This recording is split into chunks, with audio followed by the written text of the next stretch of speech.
Hey everyone, Dr. Frankie Bashan here, and I'm going to cover an important topic that I think we all should be considering on a daily basis. I think that it's something that should be in the forefront of our minds as we care for ourselves and navigate this crazy world that we live in that throws us curveballs and unexpected things and challenges on a regular basis. So we want to be as strong as we possibly can be. And there are some things that we can do for ourselves around self-care.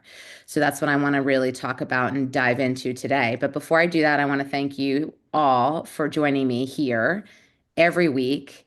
And for those of you who have subscribed to my channel, for those of you that are new to my channel, I hope that you benefit from all the things that I put out there, the topics. If there's something I haven't covered and you think I should cover it, please suggest that I do so down in the comments. I read them, I try to respond to them. So if you have any questions or responses, reactions to something I'm saying, sometimes I talk about issues that are uncomfortable for people, things that many people don't feel comfortable talking about. Professionals don't talk about it. And these are topics that we need to be talking about. We need to have more conversations. We need to feel more comfortable talking about sex, for example, desires, wants, needs.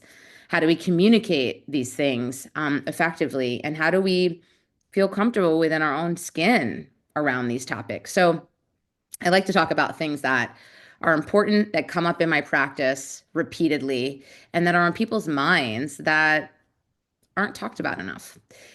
So if you're new and don't know much about me, I'm a clinical psychologist, board certified sex therapist, and also the CEO of a national matchmaking firm. So if you're single and you're wanting to date smarter and you're wanting to find a quality partner and you're a professional and you're serious about it and you take good care of yourself, you do your internal work, you take care of yourself externally, you are grounded, balanced, you're engaging in self-care, you're listening intently to today's talk and topic because it's important and it matters to you, and you want to meet somebody who thinks similarly around these important issues, then get into our network. Book a call with us. It's free. We can share with you about how we work and why you should absolutely consider matchmaking if you're somebody who's qualified. We only take on people who are qualified, and meaning that they're serious, that they take good care of themselves, and we feel like we could match them basically. So definitely get in there, learn more, fill out a free profile if you want. And I'm just going to jump in now and cover a topic that's I feel like it's something that we all should be thinking about on a daily basis. Self-care. So we're living through some difficult, super tumultuous times right now, and it can feel even harder to be living through them as a single person, whether it's navigating housing, health insurance. Like, speaking of health insurance, like I just got cut off from my health insurance that I pay out of pocket myself monthly because I'm self-employed, and they changed their system, so they just dropped me. Anyway, see, life throws curveballs, right? So there could be, stressors around health insurance, social scene. It can feel like everything's harder and more complicated when you don't have a partner. You're going at life on your own as a single person. There are some material challenges to being single, which is why it's so important to develop a real commitment to self-care. What does self-care actually mean outside of getting massages or ordering food delivery? I'm going to recommend for singles to really consider trying some self-care approaches, techniques, in meaningful ways to help improve their overall functioning, overall being. So get comfortable with being alone. This is so hard for so many people, and I want to really challenge you and encourage you to lean into comfort with yourself.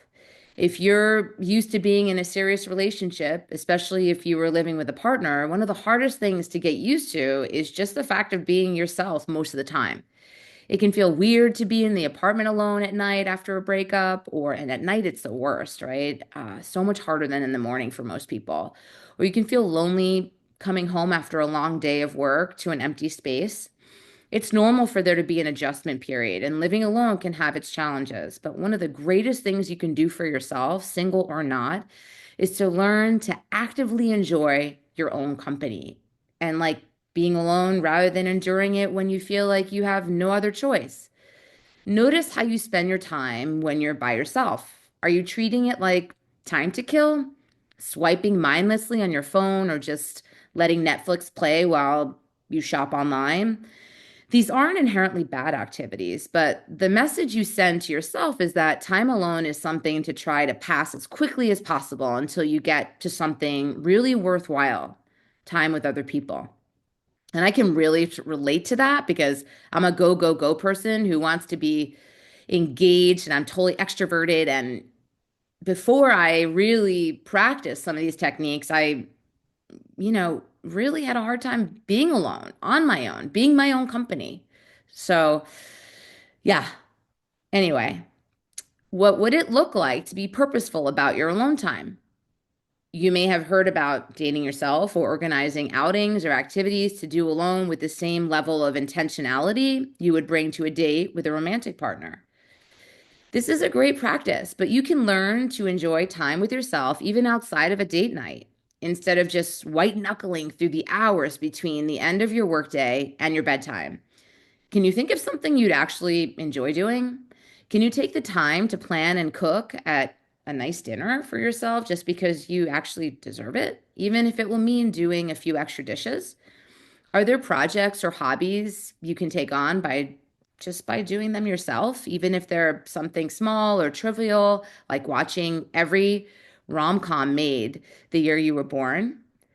When we're not able to enjoy our own company, we end up making choices out of desperation for relationships with others. We end up making going on bad dates or making bad choices or endlessly swiping on the apps, not because we actually want to, but because we can't tolerate a night alone. On the other hand, when we learn to feel genuinely satisfied and fulfilled by our days and nights as a single person, it shifts our perspective on dating in radical and healthy ways. We're no longer looking for just any partner, but a partner who offers something concrete that's better than our enjoyable solitude. Explore self-regulation. One of the reasons it can feel so hard to face down being single long term is the prospect of emotional aloneness, having to go through ups and downs without someone there to comfort you or calm you down. It's reasonable to feel bummed about it, right? Many people rely heavily on their romantic partners for emotional support. However, if you're feeling not just lonely, but panicky about managing your emotional highs and lows on your own, that may be a sign that it's time to dedicate this single period of your life to working on self regulation. Many of us rely heavily on co regulation with romantic partners. We help manage each other without even realizing we help manage each other's nervous systems. Emotional management, when you're close and you're having a shared experience with another person, regulates. The instinct for co regulation dates back to our childhood alone with our attachment styles, when our parents would rock us or coo us when we cried. It may look like cuddling with friends or a partner, verbal processing, or doing a comforting activity together like movie night. None of these are bad things to do. Co-regulation is really healthy and great. The only trouble is when you only know how to manage your emotions via co-regulation and have no self-regulation skills on your own, calming your emotions and getting back to baseline on your own, and you have to look to somebody else to regulate, is a problem. This can make you overly reliant on others and make you feel that you simply can't function outside of a romantic relationship. To use self regulation skills more confidently, I want you to practice noticing and naming your emotions, including noticing how they show up in your body.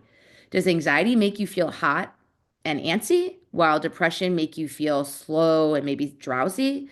Look into some somatic tools for regulating emotions, which I talk about on my blog, to help manage these feelings even when you're by yourself. Invest in your friendships. This is really important. Self care and self regulation are foundational to well being, but no amount of self care can totally replace community care. Humans are social creatures, and we live in a challenging, unfair world that was, in many respects, designed for straight cis men who had a full-time stay-at-home spouse to manage most aspects of their lives. It's difficult, if not impossible, to really go at it alone. No matter how self-reliant or independent you are, there are times when we all just need someone else's help.